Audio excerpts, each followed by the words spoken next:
بابا ايش عندك قاعده هنا؟ ها عبود شو اسمه غرفتك في بتقول خل عبد الله يدك النهايه رايق.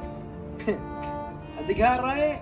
لك بابا انتم ما تبطون هاي العادات والتقاليد مالتكم، يعني قبل لا يجي محرم تعال على القرايات دقرايات وما ادري شنو وهاي السوالف مالتكم.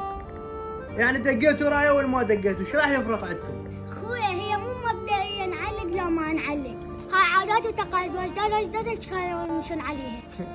اجداد يمشون عليها؟ لا بابا هاج خليك قاعده هنا شوف لك واحد يدقها راح اروح انا. ها شو سويت؟ شو راجع قاعده وحدك؟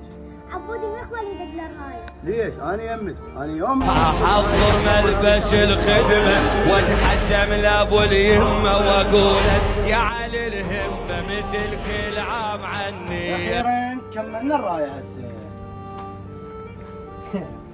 دقيتوا الرايه؟ اي دقيناه. اجورين. ليش ما عاجبك؟ صديق كذيب، هذا ايش فيه هذا؟ يا اخوي لا تضوج، انا عادي اقرا براسي وبعدين يفتني عبره شلون. الله كريم الله كريم.